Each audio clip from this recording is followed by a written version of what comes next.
Right, figures, we're straight back into it.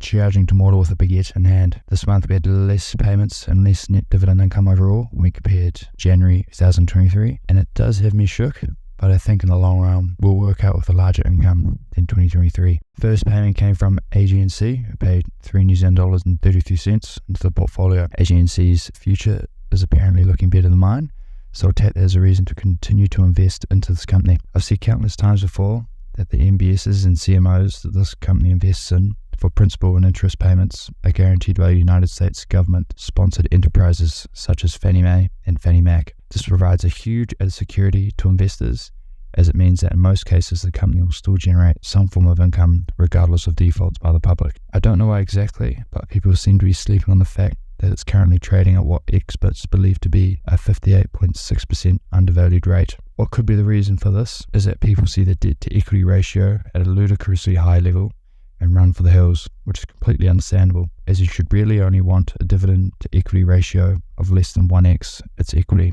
as REITs are quite sensitive to changing interest rates and how that affects their bottom line. But when you look at AGNC's assets first liabilities, you can see that they're $8 billion in the green over the long term and have been able to reduce their debt to equity ratio from 768% to 616.1% over the past 5 years, which is a positive trend to me of them paying down the principal. The one thing that does concern me is the fact that their 5-year dividend growth rate looks more dire than Joseph Fritzl's basement, which doesn't fill me with much confidence for the future. And saying that though, there did seem to be some good movement after COVID when interest rates were low before they were raised again by causing the stock to be negatively affected. What we have seen the past 3 months, I think, is the reaction to interest rates staying stable and more people willing to enter, knowing that they won't be paying more for their floating rate mortgages when they rise. Not my top pick for you to invest in, but some definite potential here if that undervaluation is correct. New arrivals to the portfolio, Capital Southwest Corporation paid out a mere 53-cent dividend. I'm just starting to dip my toes into the water here a bit with these guys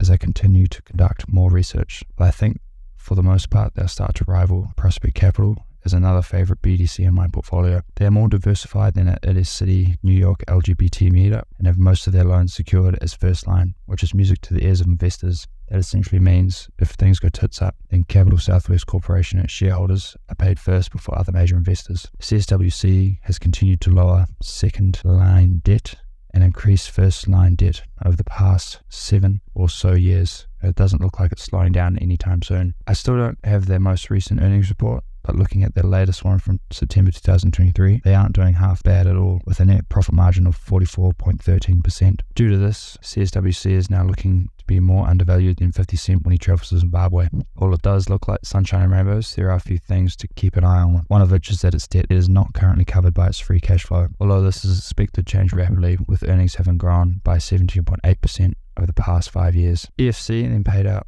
$3.60. Nothing much to say here regarding their performance. We like what we see and we want more of it through 2024. ETY then paid $2.87 into the portfolio. It has managed to hold a consistent dividend since August last year, which is the same month the Fed stabilized interest rates. This isn't a coincidence, as ETY is a huge holding in the S&P 500 borrow writing call options on it. As a lot of companies under the S&P 500 borrow large amounts of money, this is a trickle-down effect caused by the performance of the S&P, and therefore ETY stock that uses the S&P to make money. When the market is more predictable, companies are able to lean more into making big decisions, which gives investors more confidence. This usually results in higher dividends in most cases, due to being able to have higher certainty on the future cash flows of companies. I like the stock for its boring but safe operation and good diversification with industries and strong companies. I'll continue to invest into ETY, not for the gains, as if you want that, then just put your money in the S&P and it will grow tenfold compared to what this will do over the long run, but more so for its dividends. For instance, I get roughly 3x the dividend from ETY and then VO for each dollar I invest, which will be huge in the long run. FSK then paid us $18.68 for a dividend per share of 6 US cents per share. This is to a payment that went ex-dividend in December and was only paid out now. Lowest dividend growth looks terrible on Seek Alpha. It has been growing for the past 2 years after taking the brunt of the effects of COVID. Nothing new to see here though. Just hoping to buy and hold for the next few years, as in my mind it still has the potential to be a more reliable BDC to DiCaprio's performances. Horizon paid us $10.72. The company ran into a bit of trouble last year when they let their debt shoot past their equity. The BDC, in my opinion, has remained strong, with its past performance beating the market and industry in certain timeframes if we include DRIP into the equation. Currently though, it's believed to be well overpriced. I'm not too fussed on this, as I don't mind paying extra for a piece of their income. It's also positive to hear that they have continued to beat consensus earnings per share 3 out of 4 times for the past year. In terms of numbers, their most recent quarter 4 estimates had them at earning 33 US cents per share, where in actual fact they produced 43 US cents per share, which represents an increase of 30.3%. I think I may be being a bit too optimistic for this company, though, as we may see a higher debt churn into their earnings, which I hope is not the case. Time to cross the fingers and toes and see what the next couple of months bring us with this BDC. The Ellington Fund then paid out a generous dividend of 34 New Zealand dollars and 52 cents, or 41 US cents per share. I'm hoping this fund is set for big things. Jack Ma recently said, India's economy is a sleeping giant. Once it awakens, it'll be a force to reckon with. India is currently the most populous country in the world and is the fastest growing economy among the world's largest nations. They currently have around 500 companies over $1 billion US dollars.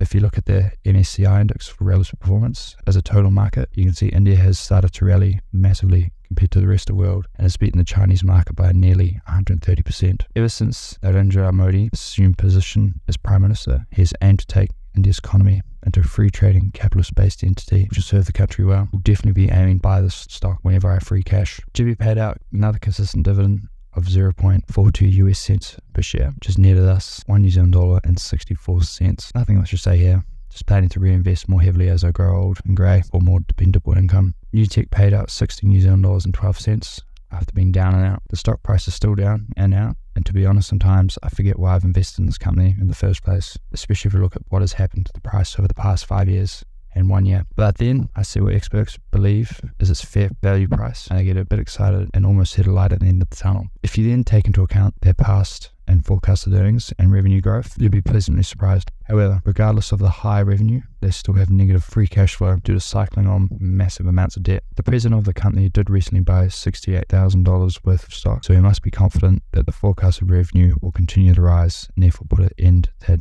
that negative free cash flow.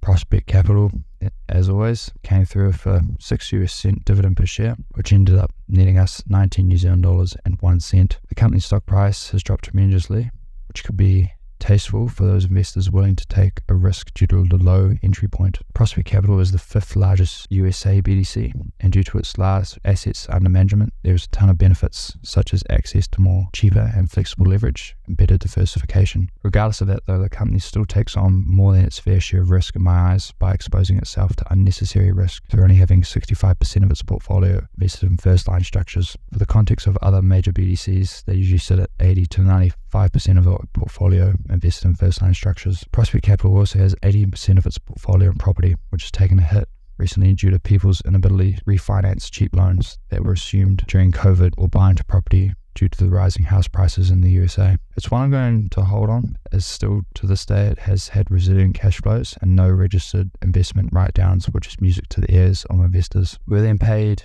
2 New Zealand dollars and 66 cents from QARD. Nothing new to see here apart from consistent dividends from options trading. Rithm, they then paid out 7 New Zealand dollars and 88 cents. These guys are starting to come out of their COVID price drop, gaining 11.21% in the past year, or 32% since its COVID low, which is most likely due to the increased income from recent surges in interest rates. In 2023, with mortgage rates hitting highs of 7.79%, which caused the average monthly payments of mortgage owners to hit $2,306 US dollars. As the Fed has somewhat stabilized interest rates in the US, we'll most likely see Rhythm's growth slow down ever so slightly, with less income being produced. It's still undervalued, and I believe has been ever since it took its overly harsh COVID price knock, which was mostly only brought about by the uncertainty of what COVID would bring to the housing market. They're also one of the few companies in my portfolio whose dividend payment has remained consistent since COVID, which is encouraging to see. I think they'll have some tougher times ahead, purely due to the industry they're servicing failing to be able to maintain good cash flows from high interest rates since the Federal Reserve has stopped its rate hiking campaign. I believe they have the necessary tools to fare any bad times, which is why I plan to hold.